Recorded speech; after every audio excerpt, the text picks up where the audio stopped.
Here we're going to be putting a sport roof on this 2018 Ranger 570 full size. This is kind of the unicorn of the Ranger line, very similar to the old 800s because it still uses the round roll bar. So it's got a little different roof and windshield setup. The roof actually comes as 3 pieces and needs to be bolted together. Here's what you get out of the box. There's 3 separate pieces, a middle, 2 wings, and a hardware kit. And the reason they ship them as 3 pieces is to save cost on shipping. I don't really see any other reason why they would build it this way. But what we got to do is line up each wing with the pre-cut holes in the center. You can kind of see there's a little brass insert down in there. There's 2 on each side. And basically we just need to get the wings bolted into place, left and right hand side.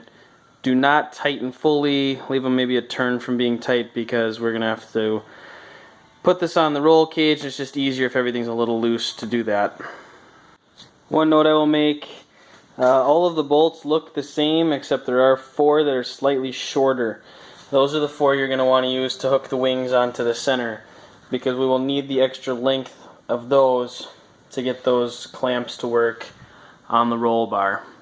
So I'm going to get this roof started, and then I'm going to put those clamps on the roll bar. I believe there's 1 on the left hand, 1 on the right hand, and then 2 in the front and 2 in the rear. Get them into roughly the correct position that they're supposed to be in, and then we'll set the roof up there. One other note before I throw it up there, you can see how there's kind of the deep divot there and then kind of the shallow divot here. According to the instructions, it's kind of hard to tell, but the deeper divot is the rear. Just the way the roof is designed, it's not really easy to tell what's the front and the back, but basically that part of the roof with the deep divot on there is the back. Also, there's 4 extra nuts here. You're only going to need 6 for the clamps, which I have kind of pre-installed. They must have just sent 4 thinking you were going to need them for those bolts there, but you do not because that goes into an insert. This next process is pretty straightforward, but it's actually kind of difficult to do. What we need to do is take your screw here, go in from the top, there's a hole in the roof. There we go. Come down and then go through both clamps. You gotta squeeze the clamp together as you come down with the bolt and then get the nut on.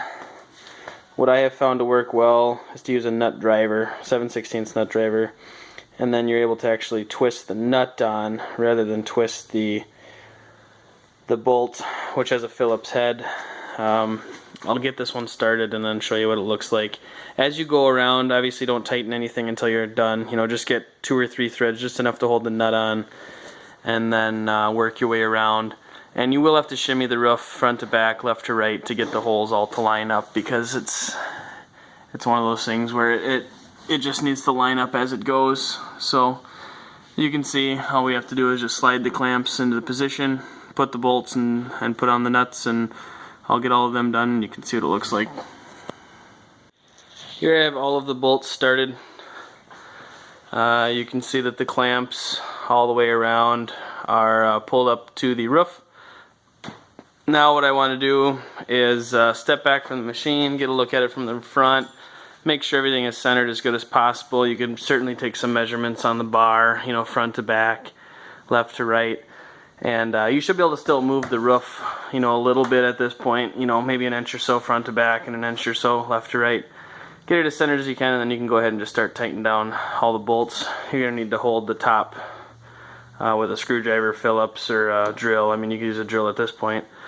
Or just continue using your nut driver. If you are putting on a windshield, I recommend leaving the front 2 loose because you're going to have to put more clamps around that bar to get the windshield to work. And so rather than having to loosen them later, just leave them loose if you're going to be putting on the windshield right now, which I am going to be doing. And we'll show another video. And this is the same roof, I don't know if I mentioned, as the old 800s. The old round roll bar 500s. So they've had this roof around for a long time. They just kind of came back with it for this new 570 series they came out with last year. kind of their value-oriented full-size model. So it's a good little machine. They're kind of using some dinosaur technology, but you know, it keeps the price down, and there's really nothing wrong with the machine. So it is the only unit in the lineup that is using this style roof currently. So that's why I decided to do a video on it. And yeah, get the bolts tightened down and you're good to go. Thanks for watching.